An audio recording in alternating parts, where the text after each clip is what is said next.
Some people ask me which way I vote, and the way I tell them is I'm not the left wing, I'm not the right wing, I'm the whole chicken.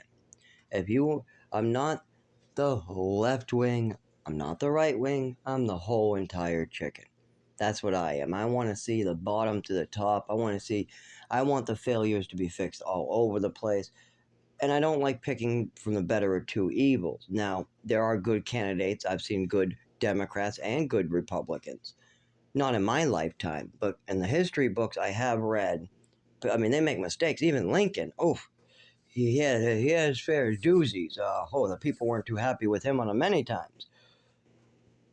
But back when Lincoln was president, the Republicans had Democratic views. And back when Lincoln was president, the Democrats had Republican views. They teach you this in history class, by the way, if you're wondering. That's not true.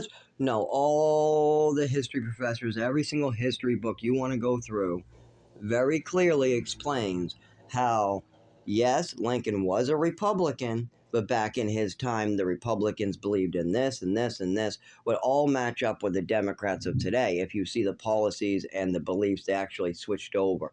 It was kind of interesting. And also, the Republicans decided to go down into religious views. They became the religious party and the right wing, the little nutty but super religious and, protecting your kids and gonna get you more money. Meanwhile, no, they're gonna get the 1% more money and you're gonna pay more in taxes. Something they don't tell you. If you look at the numbers and the policies, they're not voting to save you taxes. Not at all. They want the corporations to pay less in taxes. That's a big difference. The Democrats actually at this time want just about everybody to have lower taxes, but they want the government spending less. They also want the people at the top to pay their fair share.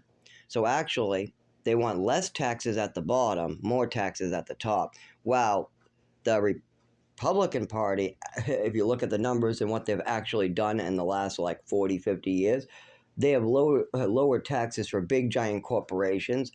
They have found tax breaks and ways around the system for the billionaires, and they've made loopholes so the billionaires can get out of trouble, and they made it easier for people like the police union or certain unions to become very powerful.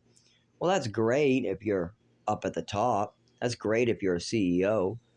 But that's the people who are voting Republican, they want less taxes on their house. They want less property tax. They want to pay less federal income tax. They want to pay less in taxes. They don't want to pay more income tax, more property tax, and then you give a tax break to Boeing. But that's what the Republicans are really offering you. Anyways, but that changes. And see this pin? This was the only pin I would wear when I actually voted for Trump. When it was Hillary versus Trump, I don't like Hillary as a Democrat. She's like my least. Elizabeth Warren and Hillary Clinton are my two least favorite Democrats. If it was Bernie Sanders, they got my vote. I'll vote Bernie Sanders over Trump any day. Any fucking day I'll vote Bernie Sanders over Trump. But Trump versus Elizabeth Warren, fuck, I gotta take Trump. Trump versus Hillary, fuck, I gotta take Trump. Trump versus Biden, wow, I can't even vote on that one, fuck. You got an old man that probably can't tie his shoes, and you got a guy who thinks that wearing no shoes and walking to work is a good idea. So you got a crazy guy who will lie, paint his feet black and say he's wearing shoes to everybody. No, those are shoes. No, those are shoes. Nope, they're Trump shoes. Yes, they're the new style. Yeah, they just look like feet with paint on it. Meanwhile, you got the other president who can't tie his shoes or get up the stairs to get into the White House. You got one guy walking around the White House with paint on his feet, calling them shoes, while you got another guy who can't tie his shoes falling down. Now, that's two extremes, but there is no good evil there. But yes, when it was Hillary versus Trump, this was my pin. Make Space America great. Because, yeah, the Space Force would be a good idea if other countries are going to put weapons in space. Then having somebody just monitor our satellites up there, just a bunch of people in a room like NASA, just looking at computers. That's probably a good idea. And we can downsize quite a bit of other military service branches. that we spend way too much money, and that's not my opinion. That is the numbers. And you pick any country out, pick any country but America, and times their military budget by 10, and I bet it still doesn't hit ours. I'm not kidding. Go into the computer, look up our military budget, pick any country in the world you want. Pick France, pick England, pick whatever country you want, Russia, and see what they spend on military compared to us, and then times theirs by 10, and I bet they still don't beat us. And none of that is homeland security. I mean, 90%, well, some of it is, but 90% of that money is going out because we need to keep this going. We have a system that depends on the US dollar staying the system, and we have a fiat currency failing. Countries are upset at us, and we've not accomplished very much in the last 30 to 40 years. We've spent millions and billions and trillions of dollars trying to send soldiers to babysit oil. That's really what we're doing. Don't say peace in the Middle East. When have you ever seen any country really fight for peace?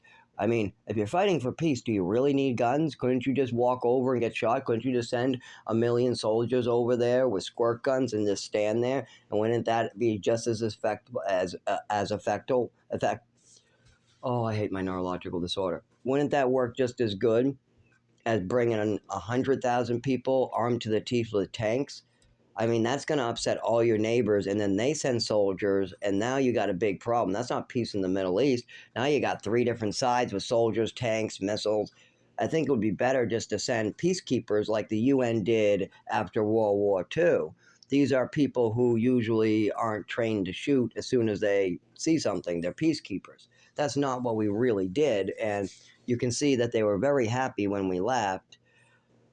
And the people that weren't happy were people who spoke English and were from France, England, and a lot of these people jumping for these planes to get out, they weren't even born in Iraq or Iran or any of these countries. So, yep, we wasted a lot of money, but what we were really doing is babysitting our resources.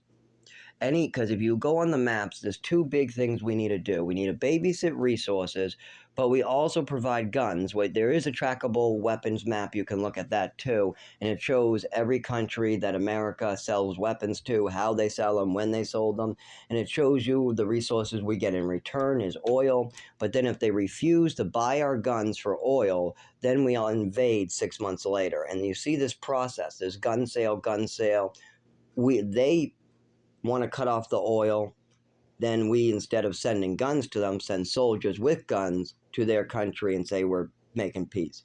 There's a bunch of different ways that they do this, and just look at the numbers, look at the facts. Don't look at the news. Whatever you do not think the news is a good source of news. No, it absolutely is not. Some of it isn't bad, but you got to do fact checking, and it takes you hours. You watch 1 hour of Fox, and you got to spend 7 hours figuring out where the truth is. And most of the time, I can't find any. The truth is, he showed up. That's it. Like Trump shows up to a rally or something. That's just all the news is. But then I go and I hear all this other bullshit. They're out to get you. So then I go fact checking, and I find out of that whole hour conversation, the only real information that was given to us that was real news is Trump went to a rally and spoke. And his speech was about batteries and sharks. The actual speech, when you listen to every word beginning to end or whatever, is not fitting with what Fox narrative is. So you have to go fact checking for 10 hours, and you find out you wasted your goddamn day because you listened to a news station that only gave you 1 bit of information and then added a shitload of context that wasn't true. And then the Democrats do the same thing on CNN. CNN is freaking the worst. Fox and CNN are the worst. Oh my God. CNN just smears everything, and they have all these dodges too. There could be something big happening in the news, and they'll talk about gay rights, so we don't talk about Biden falling downstairs or something. Both of those channels, you have to fact check like maybe PBS NewsHour, you could get a couple good facts that are factual. Oh, Al Jazeera, they're great. Al Jazeera is pretty good. They've failed me on the fact check before, but they've been pretty good lately or last year. So there's a bunch of different ways to do this, but fact checking the numbers with the source information, who said it, why they said it, what the pictures show, what the dates show, what the government is saying, what releases were filed, what declassified files are concerned. When you look up past information, that's a lot easier. Because of the 2003 the Freedom of Information Act, it really, really makes it easy to fact check anything from before that date that has a lot of declassified records. Like, for instance, fact checking Operation Northwoods was horrified me. It absolutely horrified me because it is true. Yep, our country was willing to hurt us to invade Cuba. Yep, just shoot a bunch of people, a bunch of CIA agents shooting a bunch of people in an airport and then blaming it on a bunch of Cuban terrorists. And it never went forward. Thank God for JFK. 6 months before he was shot, he made sure that didn't go forward. That president had the well-being of the people in mind for sure. Anyways, yep, I probably should burn this pin because he's gone off the rails. I'll never vote for him again. But if his competition is awful, then I just don't vote. They need another candidate for bad. I think there's a lot of people out there like me who know that if Trump gets in the office, we're all fucked. Doesn't matter if he's a great president. There's no way he's working across the aisle. There's no way. The only way he's going to get stuff passed is by being like some dictator and forcing everything through. There's no way that the checks and balances are going to work with him and we're going to get stuff done. It'll be a whole waste of 4 years.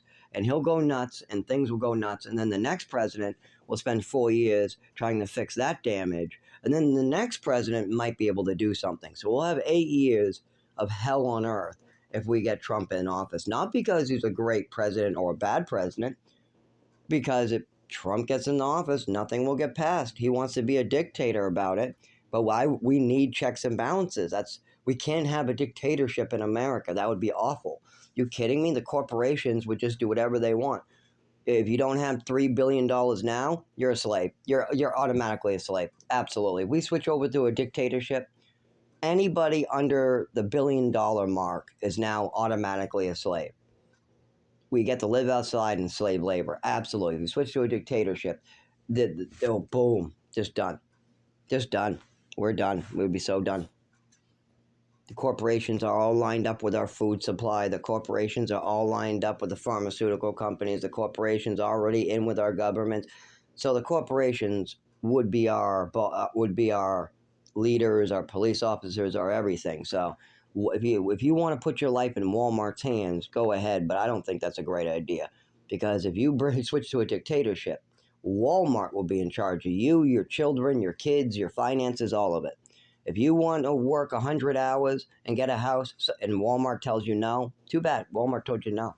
They want more. They want more. They want more. Walmart wants more.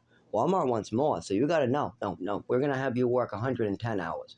Then we'll have you get a room.